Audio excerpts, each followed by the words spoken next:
Bienvenue sur la chaîne de Ghislaine, la chaîne des passionnés d'aquarelle et des techniques modernes. Aujourd'hui, nous allons peindre des fleurs en négatif, mais nous allons surtout peindre avec deux familles différentes, à savoir les teintures, mais aussi les minérales. Pour mon prochain tuto, j'intégrerai en plus les sédimentaires et vous verrez la différence et les raisons de mettre ces familles plutôt qu'une autre. Donc au départ, comme d'habitude, je dessine très succinctement avec un crayon aquarellable, simplement pour pouvoir passer au drawing gum. Là, je vais faire une petite libellule. Et puis pour les fleurs, ne pas les mouiller, simplement faire des retraits de blanc, éviter de le peindre, et sur la libellule je pourrais peindre sans aucun problème puisqu'il y aura du drawing gum. Alors vous voyez que pour les ailes je travaille avec une plume pour avoir des choses assez fines. Pour dessiner avec mon drawing gum, on peut aussi le faire avec un calame, on peut le faire donc un bambou taillé, inutile là aussi d'acheter en magasin. Si vous avez des bambous près de chez vous, vous en prenez un et puis vous le taillez. On peut le faire aussi avec les petits outils, ce sont des pinceaux plastiques, vous devez le voir dans certaines de mes vidéos, dont on sert beaucoup en huile et en acrylique. Donc vous avez vu que pour mouiller, cette fois je me suis servi du spalter, mais plutôt que de mouiller la totalité de mon papier, j'ai fait quelques petites gouttes parce que je ne voulais pas peindre totalement la feuille et je voulais laisser un petit peu de blanc autour. Concernant les couleurs, je me suis servi pour les teintures du lac rose pâle, du magenta, du lac rose foncé et du bleu blox.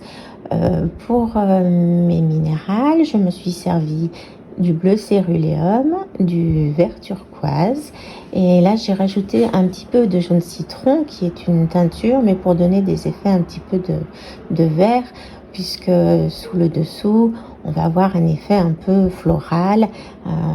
Là vous voyez, je fais des taches, on a vraiment l'impression que je fais des taches, des petites gouttes d'eau, mais à bien y regarder, on a déjà l'impression de voir apparaître quelques fleurs, et puis en tamponnant avec mon pinceau, je donne des impressions de feuilles aussi.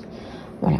Ensuite, avec mon sopalin, je vais écraser à certains endroits pour donner des effets de fleurs plus légères, presque blanches, mais qui se feront par retrait de blanc. Donc ça ne sera pas un blanc pur comme les fleurs que j'ai dessinées et où là j'ai vraiment évité de peindre. Ça sera des fleurs légèrement teintées. Et de ce fait, elles auront l'impression d'être en recul par rapport aux fleurs qui sont bien en avant. Vous voyez que tant que le papier est mouillé, je peux m'amuser à rajouter de ci, de là quelques coups de peinture. Et puis j'ai mis du sel pour vous montrer justement l'effet et la différence qu'il y a entre la teinture et la minérale, et vous verrez que cet effet de flocon qui se fait lorsqu'on met du sel. Alors toujours pareil, attention, si votre papier est trop mouillé, ça ne fonctionne pas. Si votre papier est trop sec, ça ne fonctionne pas, ça ne vient pas du sel, simplement de l'humidité. Et pour celles qui ont l'habitude de travailler avec le sel, elles savent qu'on a cet effet de flocon ou de petites choses un petit peu craquelées. Eh bien, vous verrez au milieu de la vidéo que les couleurs teintures vont partir alors que les couleurs minérales vont rester, et donc on va avoir des petits flocons bleus si tout va bien, avec des effets roses tout autour. Là je travaille ma fleur en premier plan, donc elle va être beaucoup plus forte, et là je mets un bleu pur. Vous avez vu que là aussi c'est par coup de tampon. Je prends sur mon pinceau, comme d'habitude, je travaille avec des pinceaux Princeton. Voilà, sur les 3/4 du pinceau, j'ai mis du bleu cobalt, et puis sur la première partie, j'ai mis du bleu indigo. On a de ce fait un dégradé qui se fait tout seul. comme d'habitude, un petit coup de négatif juste en dessous pour donner une impression de pétale qui se retourne. Et puis je vais faire ma deuxième fleur. Donc ma deuxième fleur, c'est une manière différente. Pour la première, vous avez vu que je vais travailler à sec. Ici, je mouille le pétale. Chaque pétale sera mouillé un à un. Et puis, travailler un petit peu dans la fusion. Cette fois-ci, je travaille avec des teintures. Et je vais foncer à la base avec un lac rose foncé et travailler avec un lac rose clair sur le haut du pétale. Vous voyez, avec mon pinceau pointu, voilà, donner un petit peu des effets de marbrure et mettre quelques gouttes d'eau à l'intérieur, ce qu'on appelle des souffleurs. Et le travail va se faire voilà, tout seul, sans qu'on ait rien à faire de plus. Le cœur est fait avec un jaune de cadmium, donc c'est un jaune qui est très lourd, qui est très puissant, et je le laisse fuser dans le pétale et on aura de ce fait vraiment l'impression de pistil voilà, qui explose un petit peu. Là, je vais travailler autour des fleurs que j'avais tamponnées avec mon sopalin, mon essuie-tout, enfin bon, tant pis, hein, ça c'est dit. Vous voyez que ces fleurs apparaissent, mais qu'elles ne sont pas aussi claires. Et du coup, on a vraiment l'impression qu'elles sont en dessous. Voilà, pour celle-là, on a vraiment l'impression qu'elle est en dessous de ma fleur rose. Et c'est vraiment quelque chose que je recherchais. Avec mon pinceau biseauté, pinceau négatif, je vais travailler un petit peu le pétale d'une autre fleur qui se trouve à côté.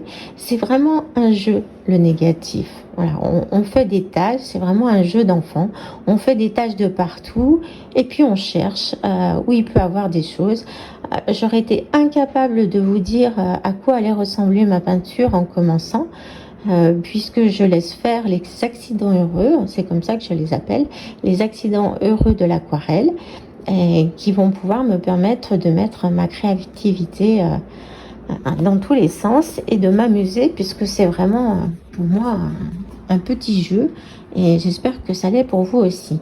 Vous avez vu que lorsque je fais mes tours en négatif, je fais ressortir mes pétales, je fais ressortir mes feuilles, mais souvent je vais jusqu'à l'épuisement de mon pinceau, c'est-à-dire que même si on a l'impression qu'il n'y a plus du tout de peinture, je vais continuer de peindre et c'est ce qui va donner, vous voyez ici les petites branches, des effets très légers.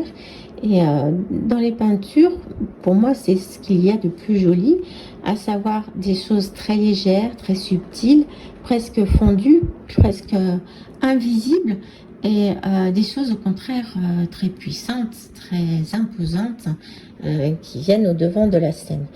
Si on n'avait que des choses imposantes, eh bien notre tableau serait presque un peu kitsch.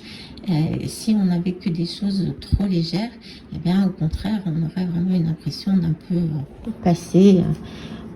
Voilà. Moi, ce n'est que des petites indications, des petits conseils. Hein. Je ne suis absolument pas là pour juger votre travail.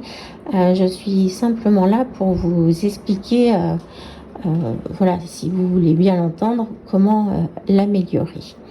Alors, vous voyez que là, je fais n'importe quoi. Je prends mon pinceau biseauté et je ne fais pas une feuille, je fais vraiment du n'importe quoi. Et du n'importe quoi qui va passer sur l'aile de ma libellule, puisque les ailes de la libellule sont transparentes, donc on doit voir les choses en dessous.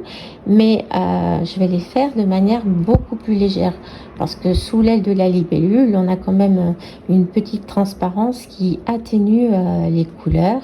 Et oui. Ce que je vous conseille aussi, c'est de laisser des endroits, je dirais presque vides.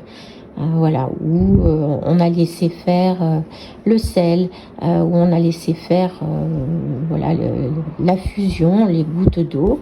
Et puis c'est très joli ainsi et on n'a pas besoin d'en rajouter lorsqu'on a de la bonne aquarelle et du bon papier. Voilà, cela devrait suffire.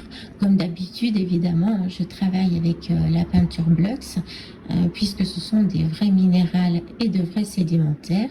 Et aujourd'hui, j'ai travaillé sur papier Sander Waterford, puisqu'à mon sens, c'est un des très bons papiers que Canson nous a offert.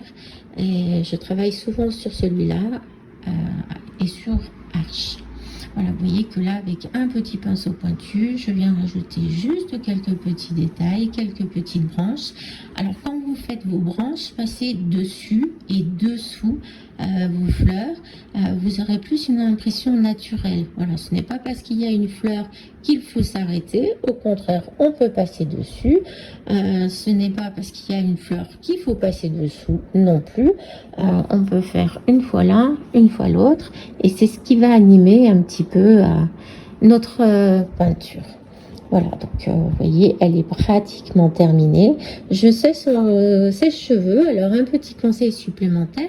Normalement, quand on sèche au sèche-cheveux le drawing gum, il est très compliqué à enlever. Moi, je me sers d'une gomme crêpe qui est en vente sur le site Aquarelle et Pinceau, mais certainement sur d'autres sites aussi. Et il permet d'enlever le drawing gum qui a séché un petit peu trop. Souvent, ça arrive quand on a laissé une peinture de côté pendant quelques temps, puis on revient et on n'a pas enlevé le liquide de masquage. Et bien voilà, avec la gomme crêpe, c'est tout à fait possible. Donc voilà, je m'attaque un petit peu à ma petite libellule. Vous avez vu, je l'ai mouillée. Mon gris a été fait avec les restes des couleurs du tableau. C'est-à-dire que j'ai pris un petit peu toutes les couleurs qu'il y avait. Et puis sur ma palette, j'ai mélangé tout ça. Et j'ai un gris un petit peu violacé, un petit peu chantant. Voilà, mon tableau est terminé.